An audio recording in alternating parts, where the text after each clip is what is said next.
नमस्कार साथियों, मैं सुनील सर अपने YouTube channel GIG coaching point फिर कोचिंग में सुनील सर में आप सभी का स्वागत करता हूं। साथियों, बात करने वाले हैं आज भारत की प्रमुख जनजातियों की।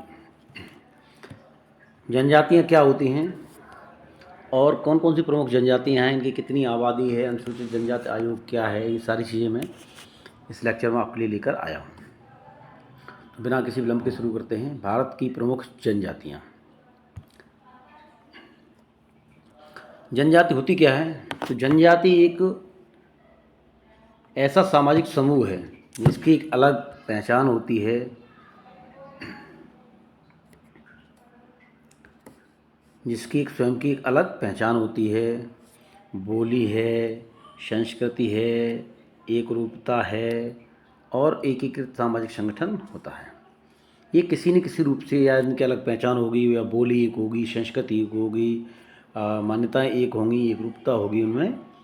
तो ये जो है अलग ग्रुप में बनाकर रहते हैं, समूह में रहते हैं, तो इनको एक जनजाति का है, एक सामाजिक समूह है। और यह इसमें कई उप समूह भी हो सकते हैं, जैसे भाई बहनें या गाँव के साथ ही सामान्य या पूर्व में इनमें कोई एक इष्ट देवता रहा हो, इस हिसाब से भी ये एक ही सामाजिक समूह इनका माना जाता है। सामाजिक, आर्थिक, धार्मिक या रक्त संबंध जैसे बंधन उनके परिवारों या छोटे समुदायों को जोड़ते हैं।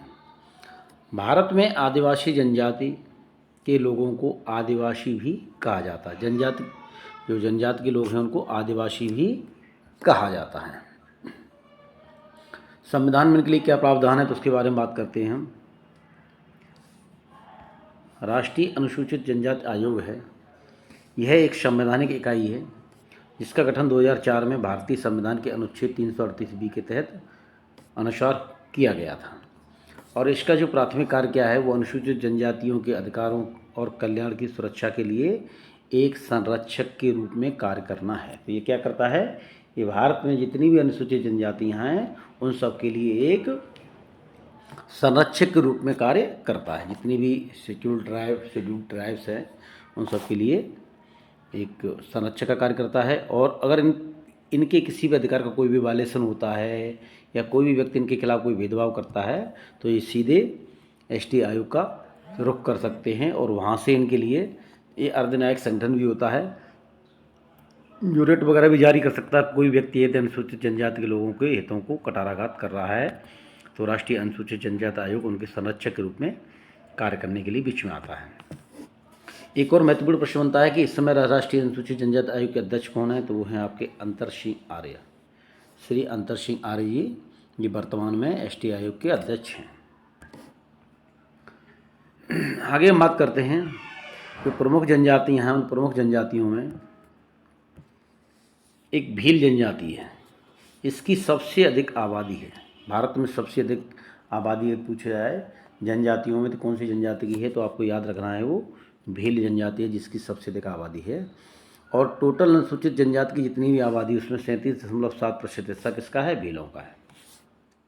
इनकी आबादी का जो केंद्र है वो मध्य प्रदेश, छत्तीसगढ़, झारखंड के आसपास इनकी आबादी का अधिकतर केंद्र जो है स्थित है। ये लोग यहीं आसपास रहते हैं। एक चीज़ और बता दूं आपको, आदिवासी समूह आप कभी कभी देखते हैं तो ये कुछ घुमंतु जातियां भी होती हैं आदिवासी समूह में ही, जो एक स्थान से दूसरे स्थान पर पलायन करते रहती हैं। तो मौसमी रूप से ये कभी तो उत्तर प्रदेश में मिलेंगी, कभी आपके उत्तराखंड में, जो नज़दीकी सटे राज्य जैसे कुछ आपके असम में हैं या नागालैंड, मणिपुर में भी कॉमन जनजातियाँ हैं वो विशेष क्षेत्र जिसमें ये रहती हैं। और कुछ घुमंतु हैं वो आज यहाँ तो कल किसी दूसरे प्रदेश में पहुँच जाती हैं, पुनः फिर उसी प्रदेश में आ जाती हैं। ये क्या करती हैं, मौसम के हिसाब से ये अपना आवागमन निश्चित करती रहती है। गोंड जो है ये भारत में दूसरी सबसे बड़ा आदिवासी समूह है। दूसरा सबसे बड़ा आदिवासी समूह कौन सा है, गोंड सबसे पहले, सबसे ज़्यादा भील, उसके बाद गोंड आते हैं। और जो मुख्य रूप से झारखंड, छत्तीसगढ़, मध्य प्रदेश, महाराष्ट्र, गुजरात, पश्चिम बंगाल, आंध्र प्रदेश, कर्नाटक, तेलंगाना आदि राज्यों में पाए जाते हैं गोंड जनजाति के लोग। भारत के इस समय जो वर्तमान में महामहिम राष्ट्रपति हैं द्रौपदी मुर्मू जी, वो भी एक जनजाति से ही आती हैं, और जनजाति का नाम क्या है, संथाल। संथाल जनजाति से द्रौपदी मुर्मू जी बिलोंग करती हैं। और उनका मूल स्थान, जो जन्म स्थान है, वो मयूरभंज जिला है, जो उड़ीसा राज्य में स्थित है। आगे हम बात करते हैं राज्यवार जनजातियों की। प्रमुख जनजातियां हैं जो अलग अलग राज्य की हैं। सिक्किम की बात करें तो सिक्किम में लेप्चा जनजाति प्रमुख रूप से पाई जाती है।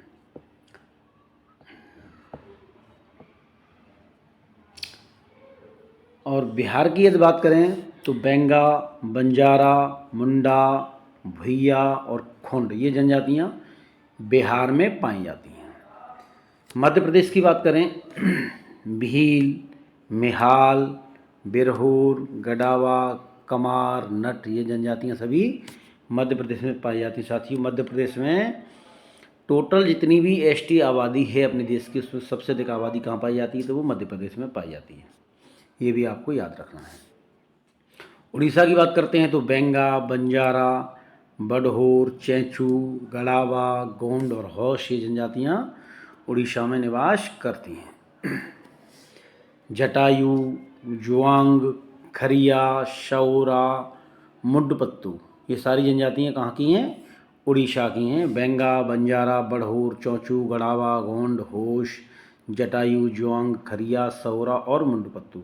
आप चंचू जनजाति को देखेंगे, ये आस पड़ोस के और भी राज्यों में निवास करती हैं। आगे चलें हम अरुणाचल प्रदेश की बात करते हैं। अरुणाचल प्रदेश जो भारत का सबसे पूर्वोत्तर राज्य है, वहाँ पर अबोर जनजाति, अक्का, अपटामिशी, डफला, गोम्बा, बरमाश, गालोंग, शिंगपो, सिरडुनपेन, कंपाती, खोवा, मिशमी ये जनजातियाँ निवास करती हैं। भारत में साथियों लगभग 550 से अधिक जनजातियाँ 550 से भी अधिक जनजातियाँ निवास करती हैं भारत में। अंडमान निकोबार द्वीप समूह की बात करें हम तो ओंगी, आरवा, उत्तरी सेंटिनली, ग्रेट अंडमानी, ग्रेट निकोबारी, शोम्पेन ये जो है प्रमुख जनजातियां हैं अंडमान निकोबार की। इसमें से शोम्पेन और सेंटिनली काफ़ी बार परीक्षा में पूछा जाता है। शोम्पेन और सेंटिनली ये वेरी इंपॉर्टेंट हैं आपके, ये परीक्षा में बार बार पूछे जाते हैं कि शोम्पेन जनजाति कहाँ निवास करती है या सेंटिनली जनजाति कहाँ पर निवास करती है। अरुणाचल प्रदेश से संबंधित अगर पूछी जाएंगी तो आपके डफला, अबोर, अक्का, गालोंग, शिंगपो ये जनजातियाँ ज़्यादा पूछी जाती हैं। आगे हम बात करें तमिलनाडु राज्य की। तमिलनाडु राज्य में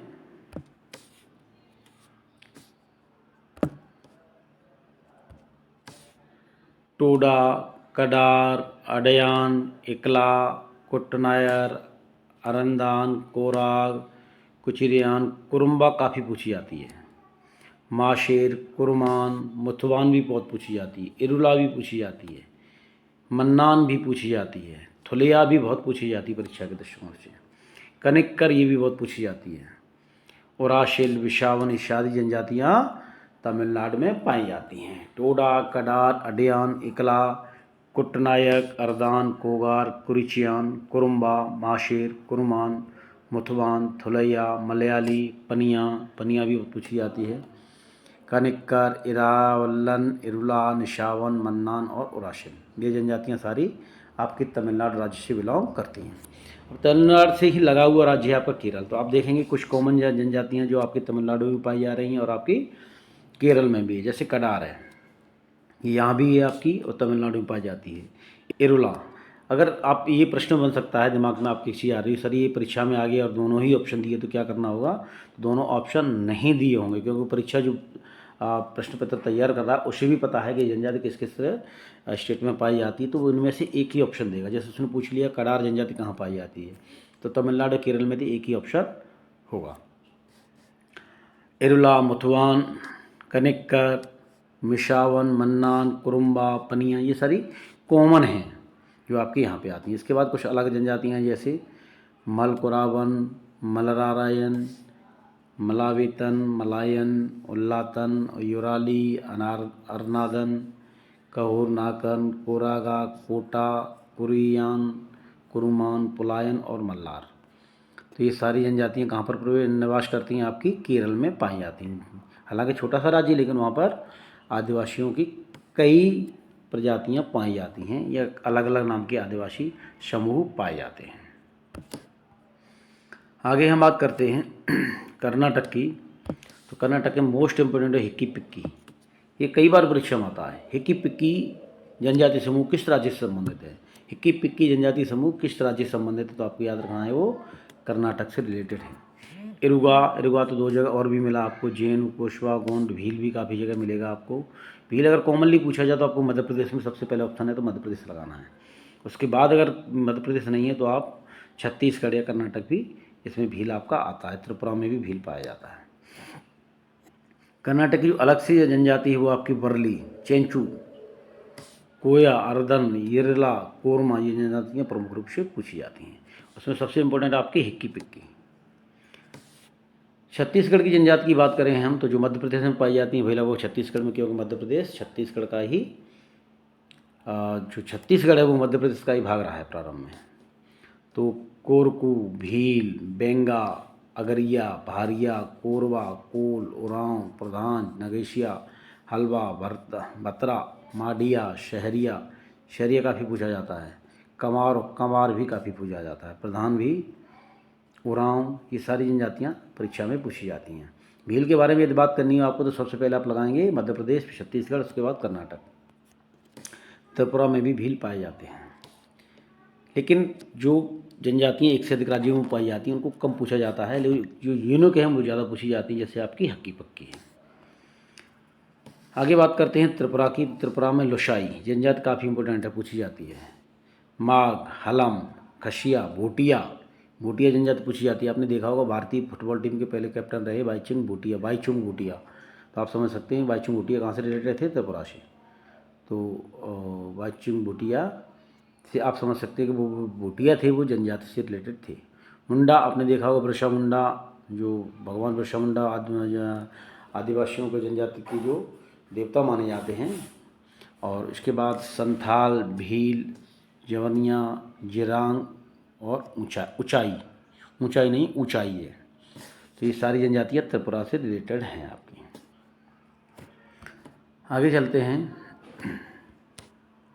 जम्मू कश्मीर से संबंधित है गुर्जर और बकरवाल। गुजरात में आपकी कथोड़ी, सिद्दीश, कोलघा, कोटवलिया, पाधर, बादाली, पटेलिया और टोडिया। सरदार वल्लभ भाई पटेल, तो ऋषि याद रखना आपको, वल्लभ भाई पटेल से याद आ जाएगा। वल्लभ भाई पटेल कहाँ गए थे? गुजरात के। तो पटेली जनजाति कहाँ की है? गुजरात की। उत्तर प्रदेश की यदि बात करें तो बुक्शा, थारू, माहगीर, शोरका और खरवारी जनजातियाँ, जौनसारी और राजी, ये आपके उत्तर प्रदेश में पाई जाती हैं। और विशेष बात बता दें आपको, भोटिया, जौनसारी, राजी जनजातियाँ उत्तराखंड में पाई जाती हैं, क्योंकि उत्तराखंड और उत्तर प्रदेश पूर्व में एक ही थे और ये माइग्रेट भी होती रहती हैं। कभी वो उत्तराखंड की जनजातियाँ एक विशेष ऋतु में, आपके सर्दियों के मौसम में आप देखेंगे तो वो उत्तर प्रदेश में आ जाती हैं और पुनः जब गर्मी आती है तो वो उत्तराखंड की तरफ वापस लौट जाती हैं। तो इसको हम आदिवासी जनजातियों का प्रवासन भी कहते हैं। आगे हम बात करें महाराष्ट्र राज्य की।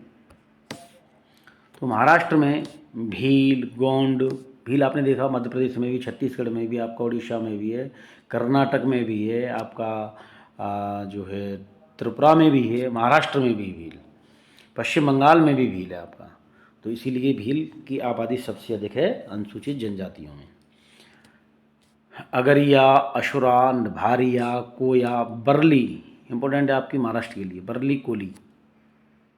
या आपने कभी आप जो है मूवी देखते हो, हिंदी मूवी, तो आप देखेंगे कोली या बरली नाम के जो भी लोग होते हैं, काफ़ी सरनेम किसी की जगह लगा होता है, तो आप समझ लेना ये महाराष्ट्र के निवासी हैं। डुकाबेगा, गलावास, खड़िया, खोंड, कोल, कूलम, कोरवा, मुंडा, उरांव, प्रधान और बगरी। जैसे आपके अशोक प्रधान हैं, भारतीय जनता पार्टी नेता, और भी प्रधान करके रहे हैं जो आपकी राजनीति में लोग भी रहे हैं अन्य अन्य क्षेत्रों में, ये अपना नामचीन लोग रहे हैं। तो उनके प्रधान जो सरनेम है तो समझ लीजिए आदिवासी समुदाय से आते हैं। पश्चिम बंगाल राज्य की एकदम बात करें तो होश, कोरा, मुंडा, उरांव, भूमिज, भूमिज महत्वपूर्ण आपका, संथाल, गोरू, लिप्सा, अशोर, बैगा, बंजारा, भील, गोंड, बिरहौर, खोंड, कोरवा और लोहरा। साथ ही जो बंजारा जनजाति है जो उत्तर प्रदेश में भी कहीं कहीं छुटपुट पाई जाती है। जैसे कि आपको कहें हम तो उत्तर प्रदेश के इटावा जनपद के आसपास भी बंजारा जाति छोटी मोटी मात्रा में पाई जाती है। आगे हम अगले राज्य की बात करते हैं तो वो है आपका हिमाचल प्रदेश। हिमाचल प्रदेश की बात करते हैं हम। हिमाचल प्रदेश में साथियों गद्दी, गुर्जर, लाहौल, लंबा, पंगवाला, किन्नौरी और बकरवाल, ये सब हिमाचल प्रदेश की जनजातियाँ। बकरवाल आप देखेंगे ये जो है आपके जम्मू कश्मीर में भी पाई जाती है। मणिपुर में आप देख रहे हैं इस समय मणिपुर चल रहा है। क्यों कि वहाँ पर दो जनजातियाँ हैं, एक तो कुकी जनजाति है और दूसरी एक और जो उपजाति है उसको जनजाति का दर्जा दिया जा रहा है। इसी वजह से जो है वहाँ पर विवाद का कारण बना हुआ है, क्योंकि एक कुकी जनजाति पहाड़ी क्षेत्रों पर रहती है और दूसरी जो उपजाति है वो मैदानी भागों में रहती है, उसकी जनसंख्या भी अधिक है, लेकिन कुकी लोग नहीं चाहते कि उसको भी आदिवासी समुदाय का दर्जा दिया जाए। तो उसमें कुकी, अंगामी, मिजो, पुरुम और चीमा आदि जनजातियाँ मणिपुर में निवास करती हैं। मेघालय की यदि हम बात करें तो मेघालय में आप जानते हैं गारो, खासी, जयंतिया, ये 3 पहाड़ियाँ हैं वहाँ पर। इनसे आप याद रखना गारो, खासी, जयंतिया की पहाड़ियाँ कहाँ पर हैं तो मेघालय राज्य में हैं। वहीं पर गारो, खासी और जयंतिया नाम की जनजातियाँ भी पाई जाती हैं। इन्हीं जनजातियों के नाम पर उन पहाड़ियों का नाम भी गारो, खासी और जयंतिया रखा गया है। असम और नागालैंड की सीमा लगी हुई आप लोग जानते हैं, तो उनमें कॉमन जनजातियाँ पाई जाती हैं जो कभी असम में कभी दोनों जगह ही पाई जाती हैं और इधर उधर माइग्रेट भी होती रहती हैं। जैसे बोडो है, खेमशा गारो है, खासी है, कुकी है, मिजो है। कुकी आपकी मणिपुर में भी पाई जाती है, वो आपकी असम और नागालैंड में भी पाई जाती है। मिकेर है, नगा के नाम पर नागालैंड का नाम ही रखा गया है, नगा जनजाति के नाम पर। अबोर, डाफला, मिशमिश, अपतनिश, शिंदो और अंगामी ये जनजातियाँ आपकी असम और नागालैंड में पाई जाती हैं। अंगामी जनजाति आपकी असम, नागालैंड के अलावा मणिपुर में भी पाई जाती है। ऐसी कुकी आपकी मणिपुर में भी पाई जाती है और आपकी असम और नागालैंड में भी कुकी पाई जाती है। आगे हम बात करते हैं झारखंड राज्य की। झारखंड राज्य पूर्व में बिहार का हिस्सा रहा है, आप सभी लोग जानते हैं। सन 2000 में ये आपके उत्तराखंड, झारखंड और छत्तीसगढ़ तीनों ही क्रमशः उत्तर प्रदेश और आपका मध्य प्रदेश और बिहार से अलग हुए हैं। संथाल जनजाति जो आपकी है काफ़ी इम्पोर्टेंट जनजाति है। क्यों इम्पोर्टेंट है ये भी हम आपको बताएंगे। हमारी जो भारत की महामहिम राष्ट्रपति द्रौपदी मुर्मू जी हैं वो संथाल उपजाति से जो है जनजाति से आती हैं। झारखंड में संथाल के अलावा अशोक, बैगा, बंजारा, बेरहोर, गोंड, हो जनजाति हो, ये आपने देखी ये केवल झारखंड में ही पाई जाती है। खरिया, खोंड, मुंडा, कोरवा, भूमिज, मल पहाड़िया, शोरिया पहाड़िया, 2 अलग अलग नाम हैं, मल पहाड़िया और शोरिया पहाड़िया। बिजिया, उरांव, खरवार, कोल और भील ये सारे आपके झारखंड में पाए जाते हैं। उसमें से आप याद रखना इम्पोर्टेंट आपका कौन सा हो जनजाति काफ़ी इम्पोर्टेंट है आपके।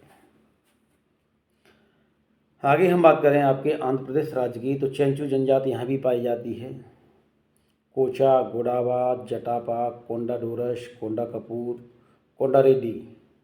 कोंडा रेड्डी का नाम सुना होगा आपने, जो दक्षिण भारत की मूवी होती है उसमें रेड्डी कोंडा रेड्डी ने उपनाम के काफ़ी पात्र आपको देखने को मिलेंगे।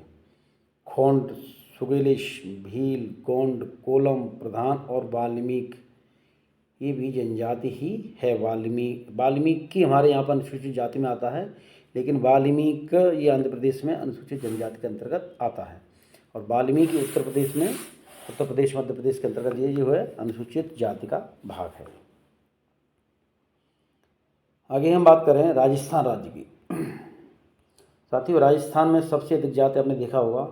जनजातियों को जो भी अधिकार मिले हैं उन सभी अधिकारों पर सभी जनजातियों को समान रूप से वितरण नहीं हो पाया है। जैसे अनुसूचित जनजातियों को जो संवैधानिक अधिकार मिले हैं उसका जो अधिक से अधिक उसका बेनिफिट जो सारी जातियाँ समान रूप से नहीं ले पाती हैं।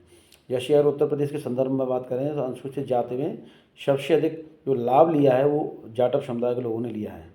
ऐसे ही पूरे देश में अगर आप देखें और विशेषकर राजस्थान में तो जो मीणा जनजाति है इसने सबसे अधिक जो है संवैधानिक प्रावधानों का लाभ लिया है।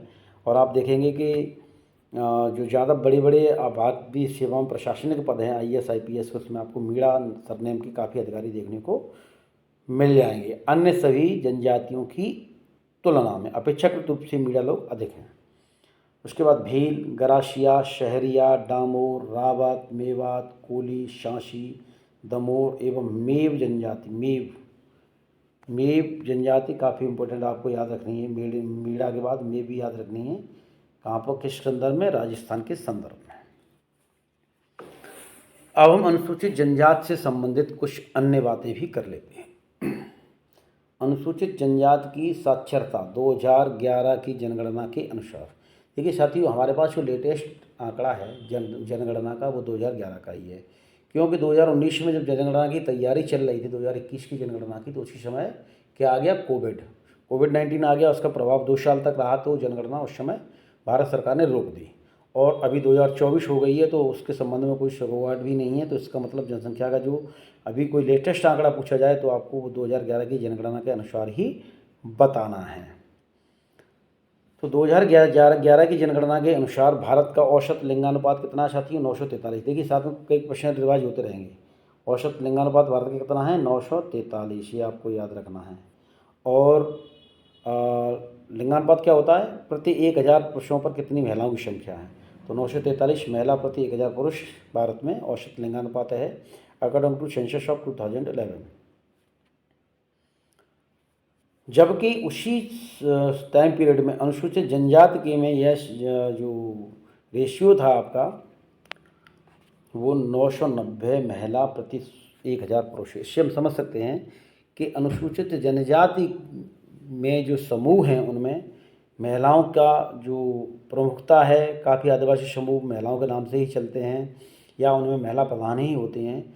तो हम देख सकते हैं कि सामान्य भारतीय नागरिकों की तुलना में आदिवासी लोगों या आदिवासी समूहों में महिलाओं का उचित प्रतिनिधित्व है, क्योंकि उनकी संख्या 990 है, जो राष्ट्रीय औसत 943 से काफ़ी अधिक है।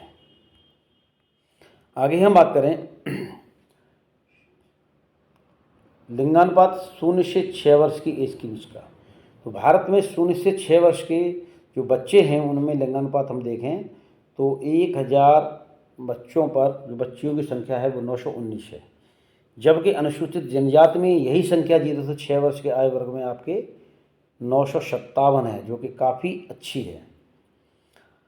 अनुसूचित जनजातियों में सर्वाधिक जो है आपका लिंगानुपात की अगर बात करें तो सर्वाधिक लिंगानुपात आपका आता है गोवा राज्य में। कहाँ पर? गोवा राज्य में। और गोवा में जो है ये लिंगानुपात है 1000 पुरुषों पर महिलाओं की संख्या 1046, केरल में 1025, अरुणाचल प्रदेश में 1032, उड़ीसा में 1029। ये अनुसूचित जनजाति में है। अनुसूचित जनजातियों में सर्वाधिक लिंगानुपात कहाँ पर है? गोवा में, केरल में, उसके बाद अरुणाचल प्रदेश में, उड़ीसा में। सीरियल थी भी लगाने को आवश्यकता है कि अनुसूचित जनजाति में सर्वाधिक लिंगानुपात किस राज्य में है, तो आप बताएंगे गोवा में, उसके बाद केरल, अरुणाचल प्रदेश और उड़ीसा। और यदि हम इसी संदर्भ में बात करते हैं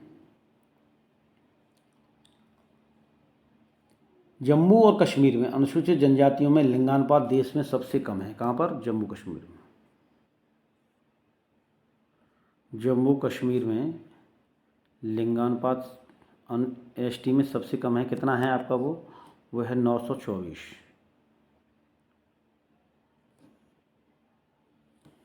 टोटल औसत आपने अभी देखा था, देश का 943 है और इनका 990 है अनुसूचित जनजाति का, जबकि गोवा में सर्वाधिक 1046 है और जम्मू कश्मीर में 924 है।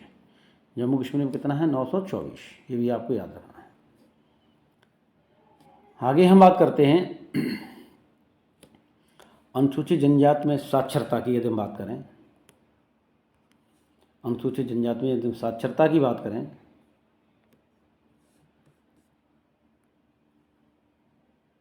तो साक्षरता साथियों भारत में 2011 की जनगणना के अनुसार साक्षरता दर थी आपकी 72.99%, जबकि अनुसूचित जनजातियों में यह साक्षरता दर 59% के लगभग है, जो कि राष्ट्रीय औसत से काफ़ी कम है। इसका मतलब इनमें साक्षरता दर काफ़ी कम है, जिसमें काफ़ी सुधार की गुंजाइश है। अनुसूचित जनजातियों में साक्षरता दरों में सर्वाधिक साक्षरता दर 91.7 कहाँ पर है? ये आपकी मिजोरम में है। कहाँ पर है? तो ये है आपके मिजोरम में, मिजोरम।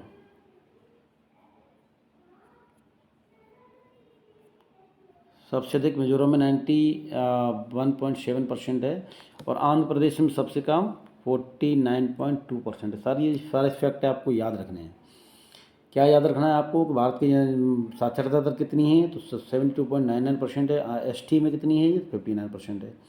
अनुसूचित जनजाति में साक्षरता दरों में सर्वाधिक साक्षरता दर किस स्टेट में है आपकी? तो वो मिजोरम में है, 91.7%। और सबसे कम कहाँ है? तो आंध्र प्रदेश में 49.2%।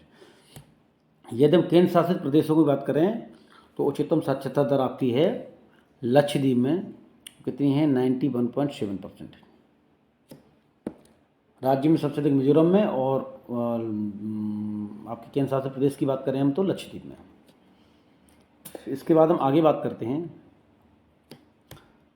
भारत में लगभग 550 जनजाति समूह हैं, और भारत की जो टोटल पॉपुलेशन ऑफ इंडिया है उसका 8.6% पार्ट क्या है?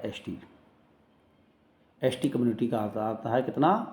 8.6% पार्ट जो है, मतलब देश की कुल आबादी का 8.6% भाग आपका अनुसूचित जनजातियों का है। भारत में अनुसूचित जनजाति की सर्वाधिक संख्या प्रतिशत में यदि बात करें तो लक्षद्वीप में है। कितनी है वो? 94.8। और राज्यों की यदि बात करें तो सबसे देखें 94.4 आपकी मिजोरम में। इसके साथ ही दो तरह के प्रश्न मर रहे हैं। यदि ये प्रश्न पूछा जाता है कि भारत में अनुसूचित जनजाति की सर्वाधिक संख्या प्रतिशत में किस राज्य या केंद्र शासित प्रदेश में है, तो आपको याद रखना है वो उत्तर होगा आपका लक्षद्वीप। और किस राज्य में है? तो 94.4% आपका मिजोरम राज्य में है।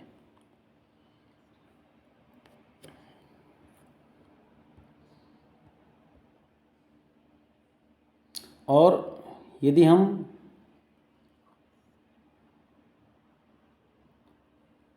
इसके बाद परसेंटेज की बात करें तो मिजोरम के बाद स्थान आता है आपका, मिजोरम की यदि बात करें तो आता आपका नागालैंड। कहाँ पर आता है? नागालैंड। मिजोरम के बाद नागालैंड में परसेंटेज है आपकी 86.5। और उसके बाद स्थान आता है मेघालय का। मेघालय में है ये आपकी 86.1%। तो आपको राज्यवार याद रखना, तो याद रखना दो तीन आगे की याद रख लीजिए आप। मिजोरम के बाद नागालैंड के बाद मेघालय। और यदि हम सबसे कम की बात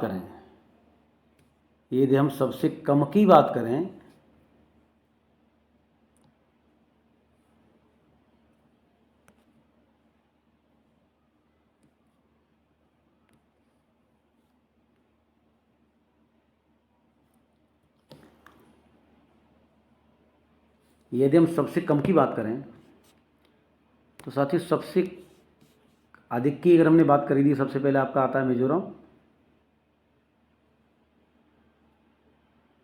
मिजोरम के बाद आपका आता है नागालैंड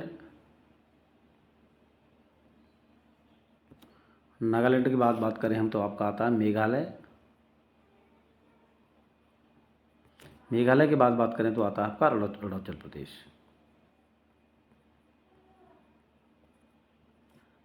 प्रदेश। और हम सबसे कम की यदि बात करें कि अनुसूचित जनजातियों का सबसे कम कहाँ पर परसेंटेज है आपका, तो सबसे कम की बात करते हैं तो उत्तर प्रदेश में सबसे कम है। उत्तर प्रदेश, उसके बाद आता है आपका तमिलनाडु,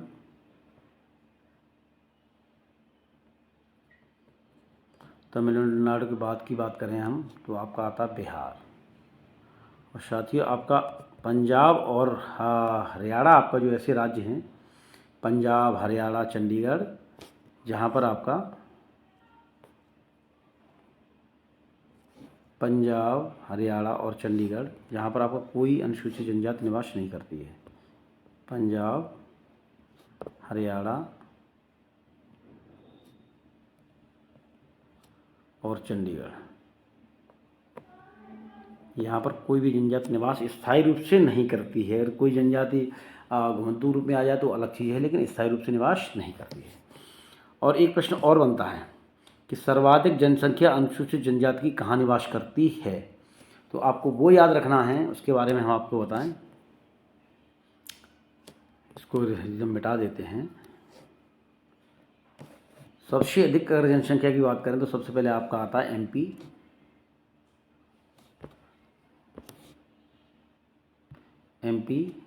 एमपी के बाद आता है आपका महाराष्ट्र, एमएच। उसके बाद स्थान आता है आपका उड़ीसा, और देन उसके बाद स्थान आता है उड़ीसा के बाद आपका राजस्थान, आरजी। ये भी आपको याद रखना है। अगर आबादी पूछी जाए कि अनुसूचित जनजाति की आबादी सबसे अधिक किस राज्य में निवास करती है, तो आपको बताना मध्य प्रदेश, उसके बाद महाराष्ट्र, उसके बाद उड़ीसा, उसके बाद राजस्थान। और यदि परसेंटेज की बात की जाए तो आपका सबसे अधिक लक्षद्वीप, उसके बाद अगर स्टेट की पूछी जाए तो मिजोरम, नागालैंड, मेघालय और अरुणाचल प्रदेश। तो ये साथियों, इससे संबंधित जो भी महत्वपूर्ण आंकड़ा था हम सारा आपके लिए लेकर आए, और उम्मीद है कि आपके लिए परीक्षा के लिए बहुत ही उपयोगी रहने वाला होगा। आप हमारे सेशन को लाइक करिए, शेयर करिए, सब्सक्राइब करिए, अपने दोस्तों को भी शेयर करिएगा, और मैं ऐसी ही परीक्षा उपयोगी जानकारी लेकर आपके लिए उपस्थित होता रहूँगा। Thank you for watching our YouTube channel GIG coaching point. For regular updates, like, share and subscribe our YouTube channel. Thank you so much.